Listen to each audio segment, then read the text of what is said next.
North Korea says its long-range rocket has successfully placed a satellite in orbit. The launch early on Wednesday was the second by the reclusive state this year, after an earlier attempt in April failed shortly after liftoff. The move by Pyongyang has drawn strong criticism from its neighbours. Both South Korea and Japan reacted to the launch, with Tokyo saying it could not tolerate the action. North Korea is currently under UN sanctions and is banned from conducting missile and other nuclear-related tests. And for more now, let's go to anti-war campaigner Eric Sirotkin, joining us live from the US. Eric, very nice to have you with us. So what ramifications could this have for security in the region as a whole? Well, the Korean standoff has ramifications as a whole. I mean, we're facing a situation in which this country is continually isolated. It is not, there's not been a treaty to end the Korean War. And we think that this is going to set back discussions. It's going to set back because people are going to overreact to the launch of a satellite. I don't understand, and many of us in the United States don't understand, why people aren't up in arms all the time that we have yet to end the Korean War after 60 years. Meanwhile, Pyongyang says its launch was meant to put a satellite into orbit, but critics say North Korea is testing technology to mount a nuclear warhead on a long-range missile. What's really behind the launch there? Well, what the launch was intended to do most likely was to end the year of celebration that's taken place in North Korea around the Kim Il-sung's 100th birthday and such. And it's often a little more symbolic. But they were told not to launch with ballistic missile technology. And to the North Koreans, you have to put yourself in their shoes. They believe in their sovereignty and speak about it all the time. And consequently, they felt that the launch of this missile, if you will, or this satellite, was an effort to show that they are a highly sophisticated technical nation. The issue now is not the launch itself. The issue is, how are we going to respond to it? And are we going to work to bring them more into the circle of nations? Or are we going to use this as some act of war?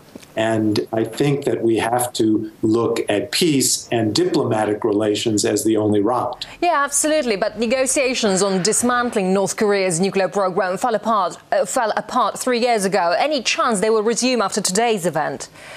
Yeah, the idea, Winston Churchill said it's better to talk than fight. And it's really true. These are causes to have more talks, not less talks. And the North Koreans have been willing to attend talks. Other nations have, certainly Russia has, and other nations that have been involved in the six-party talks, such as Japan, South Korea, and the United States, are less willing to engage in talks when these things happen. But what the UN said was not only don't use ballistic missile technology, it said we must have a commitment to a peaceful, diplomatic, and political solution to the situation there. And that's what is really crying out. And I think Russia and other countries must finally say, now wait a minute. What is the root of the problem? You're saying many nations are involved, and basically Washington tried to deter the North from its nuclear ambitions by offering food aid in exchange for a freeze of missile activity. But the deal collapsed after the April launch. What's the US going to do now?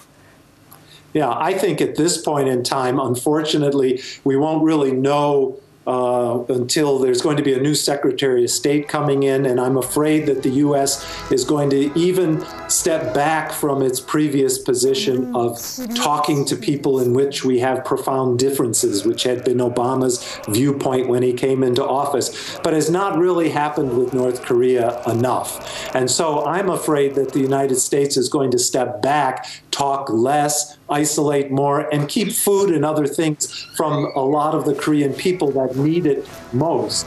And really, food should never be a weapon under international law, and it's really necessary that we not overreact to this launching of a satellite, but that we say this is a cause and a reason to sit down finally and put an end to this war with some kind of peace regimen or treaty. And Washington and South Korea recently reached a deal that extends the South's ballistic missile range, making Seoul capable of hitting any part of North Korea.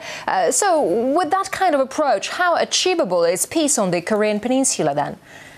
I think at this point in time, it gets increasingly difficult. The military base that the United States, and primarily South Korea, is building on Jeju Island in an effort to create a ring around China, perhaps, or to deal with North Korea, are all setbacks to peace. What's necessary, I think, at this point in time is to step back from the process, and the outside countries, the other countries around the world, must say, wait a minute, a peaceful China, South Korea, North Korea, Japan as a region will have a huge impact on world peace.